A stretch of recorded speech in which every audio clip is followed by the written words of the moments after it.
but when it gets into its stride, my God, flipping hell!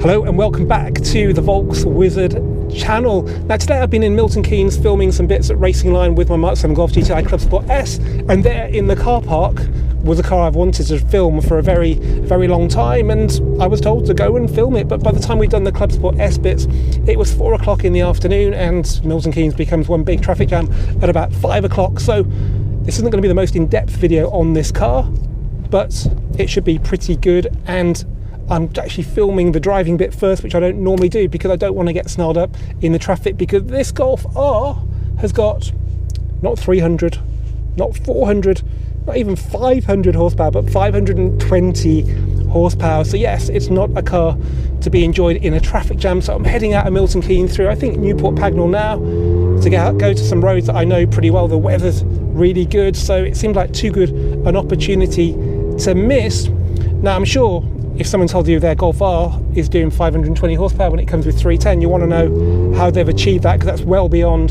a remap. Well, we've got things like prototype turbos, prototype fuel pumps, we've got obviously a custom map as well, we've got a prototype exhaust. I'll show you all this later when we get back to Racing Line, but for now I just want to experience all that power on the road, which we've really only got the best part of an hour to do. So I'm going down to a road I know pretty well, and yeah, we should be able to get a good feel for this car. Suspension wise, you can probably tell over those speed humps, it's pretty stiff, but it's not that bad actually on the open road. We've got Racingline'S spring and damper kits, so it's not adjustable or anything like that, but it seems to be a pretty good compromise if you don't mind a slightly firm ride. I think with 520 horsepower you need a fair bit of control, so I think it's a price worth paying, but we'll find out in a sec. We've got their 6-piston calipers with 380mm discs. That's the bigger option. Obviously we've got the R360 wheels around them as well, and this exhaust is, yeah, the guys at Racing Line think it's a bit too loud. I think it's a lot of fun.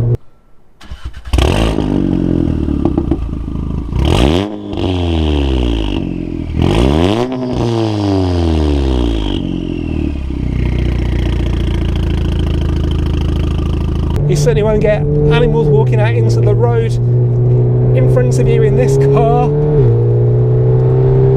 In fact, it's probably best to warn as many people that you are coming, so a loud exhaust is pretty good.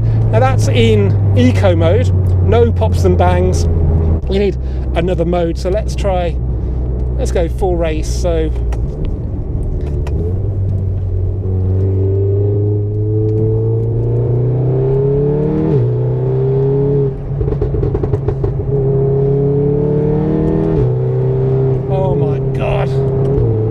overtakes just so easy. Got bags in reserve, there's a bit of lag, and there we go. Wow. So yeah, we've got reasonable body control on this pretty imperfect road.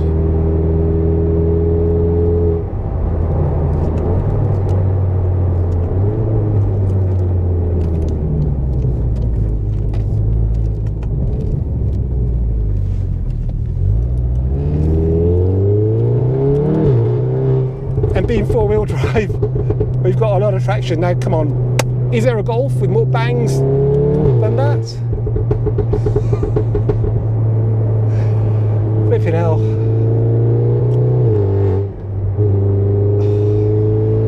Listen to that torque. Let's put it into 7th. That's 40 miles an hour. Lock it into gear. It should have a transmission map on it. Okay, it likes 6, so let's try 6.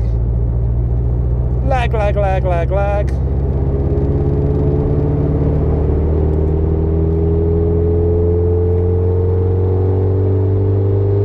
Oh, 3,000 RPM, it starts to get going.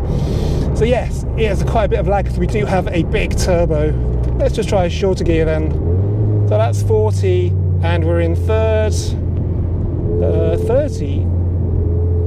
Let's try 30. Lag, and then bang! 60. flipping hell. So yes, it's laggy like a good old fast turbo car, but when it gets into its stride, my God, flipping hell.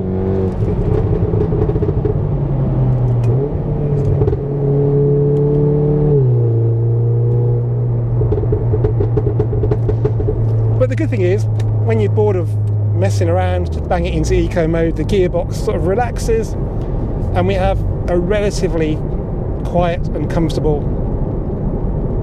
Mach 7.5. Oh, in fact, it's even dropped the engine speed to idle, so it's disconnected the gearbox, proper eco mode. That is insane.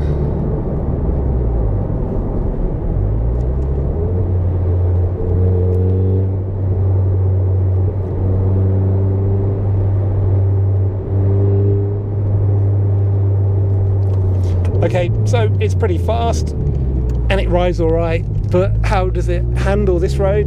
It's got some bends and a bad surface. Flipping hell. I don't think I've ever driven anything this accelerative.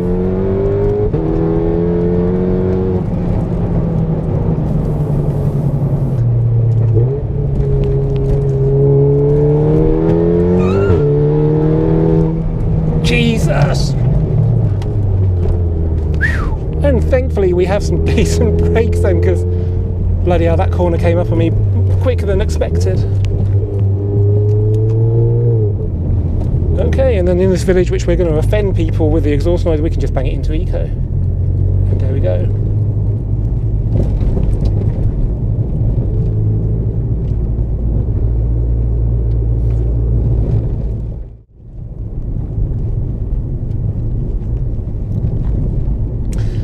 Okay, so here we are, pottering through this village at 25 miles an hour. The gearbox is disconnected, we're just idling, cruising through this village. And it's a bit firm on this sort of bumpy road at 25 miles an hour. And there we have a good sight, the national speed limit, so 60 miles an hour. Maybe we should change the mode, I think. Race, okay, I'm not going to use launch, but let's just floor it and go. I'm scared.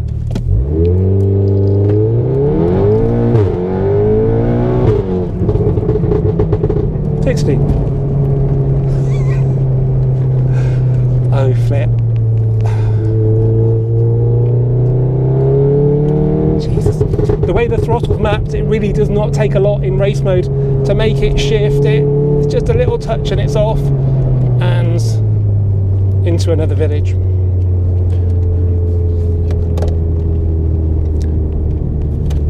Yeah, that launch has actually pulled this out of the center console, so it's Awesome GTI hand sanitizer. There you go, they've branched into everything.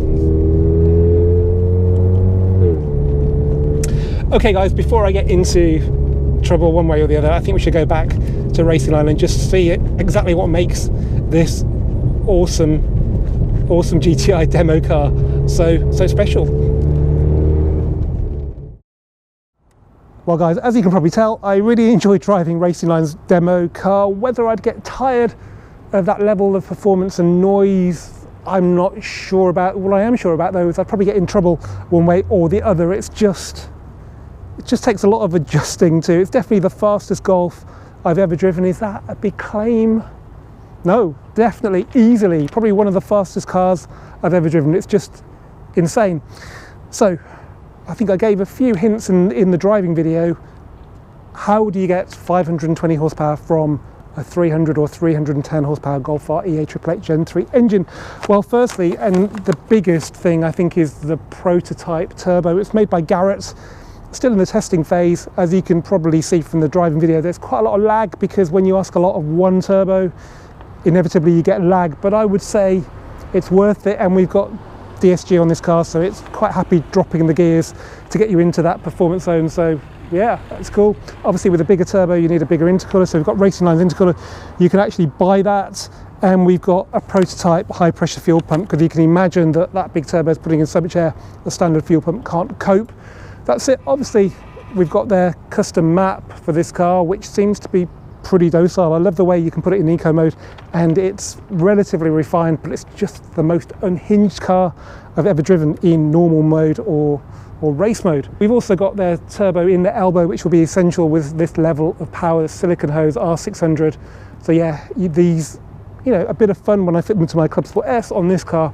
They're absolutely essential. We've got their oil management system as well, which just means if you're driving on track and there's high lateral loading, you don't get turbo sucking up all the oil from the sump and killing your turbo and your engine. So yeah, it's been on track as well, as the stickers on the windscreen suggest Alton Park and somewhere else. So this would be an incredible thing on track, and it feels amazingly well resolved. I've got to say, there was no histrionics. It's just brilliant. It's done 24,000 miles.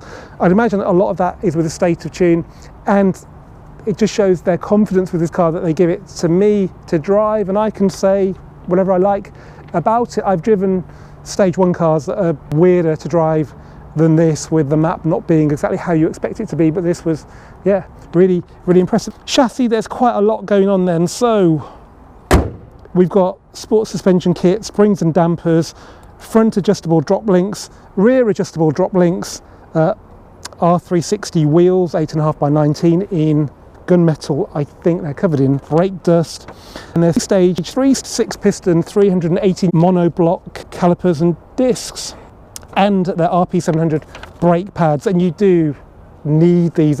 A normal car, this level of braking is nice to have. On this car, I would say it's pretty essential. Let's have a look under the bonnet, because as you'd expect, there's a lot of dress up stuff going on under here.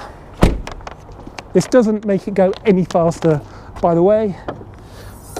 So we have got their billet washer cap, which is there, I think. We've got their billet coolant cap, billet dipstick, which is really bloody hot. We have got their oil filter housing and R600 coolant underhose. So unlike my Club Sport S, the coolant hose goes underneath the R600, which is a lot tidier. We've also got their billet petrol cap, lovely little touch this. And we've also got brake fluid cap. And in the back, we've got their carbon rear body brace. Now inside, unlike the exterior and under the bonnet, there's not an awful lot to report. We've got a totally standard Mark 7.5R interior, so we've got cloth seats, which is no bad thing. I think leather might be a little bit too slippery, but unlike Mark 7R, the Alcantara is in a lovely dark grey colour, and as a result, the interior looks a lot more expensive than the earlier car. The only little flourish from Racingline's is that we've got their alloy paddle shifters in glossy black, and whilst these look good, they actually serve a real purpose on this car, because they help you keep the engine on the boil. With that sort of big turbo, you need to do that. So wherever the steering wheel is, you can change gear a lot more easily, because they're longer both at the top and underneath as well. So that's it, guys. I was just reading the bump for this car, and at the end it says with over 520 horsepower and the chassis upgrades to match, it's a truly supercar fast, and I have no doubt this car is a supercar destroyer, all in a white 3-door Golf body shell. Full credit to Racingline's for creating this car. And are we ever going to better this? Is this a Concorde moment when it comes to the tuning of the most tuned car ever, the Golf? Yeah, sadly, I think it is. Anyway, guys, as ever, thank you for watching this Volkswizard video. Keep commenting, do keep subscribing, and I'll see you for the next one very soon.